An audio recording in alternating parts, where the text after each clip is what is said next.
ఆర్ఎండ్బి ఈఎన్సీ గణపతి రెడ్డి రాజీనామా చేశారు. వ్యక్తిగత కారణాలతో రాజీనామా చేస్తున్నట్లు ప్రకటించారు. ఈ మేరకు రాజీనామా లేఖను ప్రిన్సిపల్ సెక్రటరీ వికాస్ రాజ్కి పంపించారు. కొత్త సెక్రటేరియట్, అంబేద్కర్ విగ్రహ నిర్మాణం, అమరవీరుల స్తూపం, జిల్లాల కలెక్టరేట్ల నిర్మాణం, టిమ్స్ హాస్పిటల్ నిర్మాణంలో గణపతి రెడ్డి కీలకంగా ఉన్నారు.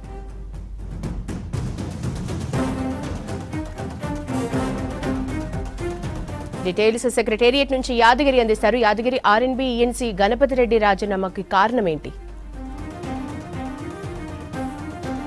యశోద, ఈఎన్సీ ఆర్ఎండ్బి ఈఎన్సీ గణపతి రెడ్డి వాస్తవానికి 2017లోనే రిటైర్ అయ్యారు. కానీ అప్పట్లో ఉన్నటువంటి బీఆర్ఎస్ ప్రభుత్వం మళ్ళీ ఆయనను పెట్టుకున్నది. అప్పటి నుంచి కూడా అదే పొజిషన్లో, ఈఎన్సీ పొజిషన్లోనే ఆయన కొనసాగుతూ ఉన్నారు. ఇక బీఆర్ఎస్ ఉన్నప్పుడు మొత్తం 2 టర్ములు బీఆర్ఎస్ ఉంది. ఆ 2 టర్ములో కూడా ఆయన 2017లో ఏదైతే రిటైర్ అయ్యారో, రిటైర్డ్ కాకముందు అదే పొజిషన్, రిటైర్డ్ అయిన తర్వాత కూడా మళ్ళీ ఆయనకు అదే పొజిషన్ ఇచ్చారు. గత ప్రభుత్వంలో చేపట్టినటువంటి అన్ని నిర్మాణాలకు సంబంధించిన దాంట్లో కూడా ఈయన చాలా కీలకంగా వ్యవహరించారు. కీ రోల్గా కూడా ఈయనే ఉన్నారు. ఏదైతే కొత్త సెక్రటరేటు, తర్వాత అంబేద్కర్ విగ్రహము, తర్వాత ఏదైతే అమరవీరుల స్తూపానికి సంబంధించినటువంటి భవనము, తర్వాత ఈ టిమ్స్ సంబంధించినటువంటి హాస్పిటల్ నిర్మాణం చేస్తామన్నారు. ఈ టిమ్స్ హాస్పిటల్కి సంబంధించి వరంగల్లో ఏదైతే ప్రభుత్వ హాస్పిటల్, సూపర్ స్పెషాలిటీ హాస్పిటల్ నిర్మాణం చేపడుతున్నారో ఆ హాస్పిటల్కి సంబంధించి ఇట్లా మళ్ళా అన్ని జిల్లాల్లో కూడా కలెక్టరేట్ల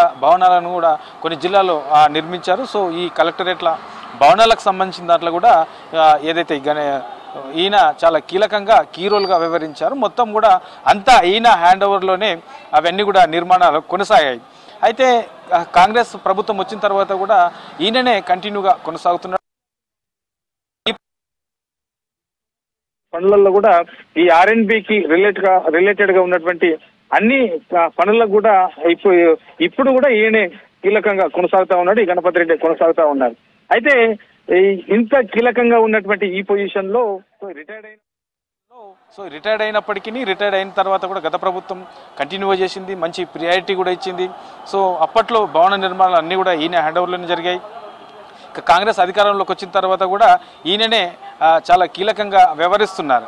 అయితే కొద్దిసేపటి క్రితమే దీనికి సంబంధించి కొంత కీలకమైన సమాచారాలు తెలిసి ఆయన తన పదవికి రాజీనామా చేసినట్లు తెలిసింది. ఆ రాజీనామా పత్రాన్ని ఆర్ఎండ్బి ప్రిన్సిపల్ సెక్రటరీ వికాస్ రాజ్కు ఇచ్చారని చెప్పేసి తెలిసింది. అయితే ఇప్పటికే ఏదైతే ఈ నిర్మాణాలు చేపట్టారో ఈ నిర్మాణాలకు సంబంధించి మొదట్లో చూపించినటువంటి లెక్కలు, గత ప్రభుత్వంలో చేసినటువంటి ఈ నిర్మాణాలకు సంబంధించి ఎగ్జాంపుల్ మనకు ఈ వరంగల్లో ఏదైతే సూపర్ స్పెషాలిటీ హాస్పిటల్, ప్రభుత్వ హాస్పిటల్ నిర్మిస్తున్నారో దీనికి సంబంధించి మొదట్లో చూపించినటువంటి లెక్కలు ఒకటి, ఆ తర్వాత అమాంతంగా దానికి సంబంధించినటువంటి ఖర్చులు పెంచడం, అంచనాలు పెంచడం. సో ఇట్లా దీంతో పాటు కలెక్టరేట్లకు సంబంధించి, ఇక సెక్రటరేట్కి సంబంధించి కూడా ఒక్కసారి కాదు 3 సార్లు దాని అంచనాలు పెంచుతూ 3 సార్లు ఫస్ట్లో చూపించింది ఒకలాగా, మధ్యలో తర్వాత మరికొంచెం అంచనాలు పూర్తయిన తర్వాత దాన్ని ఇంకోలాగా ఆ లెక్కలను చూపించారు. ఇట్లా ప్రతి దాంట్లో కూడా ఈ అంచనాలు మొదట్లో చూపించింది ఒకలాగా ఉన్నాయి, తర్వాత ఇంకోలాగా ఉన్నాయి. సో కాంగ్రెస్ అధికారంలోకి వచ్చిన తర్వాత ఈ భవన నిర్మాణాలకు సంబంధించి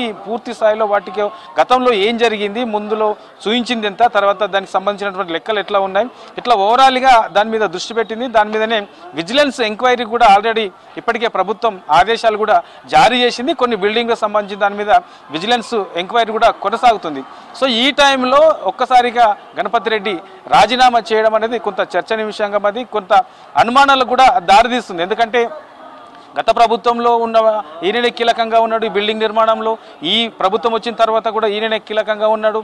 సో ఈ టైంలో మరోపక్క ఈ ఏదైతే ముందు చూపించిన లెక్కలు ఒకలాగా, తర్వాత చూపించిన లెక్కలు ఒకలాగా, తర్వాత ఆ అంచనాలు పెంచుతూ వచ్చినటువంటి సిచ్యువేషన్, దాని మీద ఇప్పుడున్నటువంటి కాంగ్రెస్ ప్రభుత్వం కొంత అనుమానాలు వ్యక్తపరుస్తూ దాని మీద ఈ విజిలెన్స్ ఎంక్వైరీ ఏదైతే ఆదేశాలు జారీ చేశారో ఈ ఆదేశాలు జారీ చేసినందుకే ఆయన రాజీనామా చేశారనే చర్చ కూడా జరుగుతూ ఉన్నది. మరి చూడాలి ఎట్లా దీని మీద ఆయన రెస్పాండ్ అవుతాడు ఏంటి. ఆయన చెప్పేదైతే నాకు వ్యక్తిగత కారణాలు ఉన్నాయి, వ్యక్తిగత కారణాల వల్ల నేను రాజీనామా చేస్తున్నానని చెప్పేసి ఆయన చెప్పుకొస్తున్నారు. కానీ అసలు విషయం ఏంటి, ఈ విజిలెన్స్ ఎంక్వైరీ పెట్టినందుకేనా, లేకపోతే వ్యక్తిగత కారణాలు ఏమైనా ఉన్నాయా, లేకపోతే ఈ విజిలెన్స్లో తాను ఏమన్నా కీలకంగా ఉండే అవకాశం ఉంటుందని ముందస్తుగానే రాజీనామా చేశారనేది చూడాల్సిన అవసరం అయితే ఉంది. యశోద.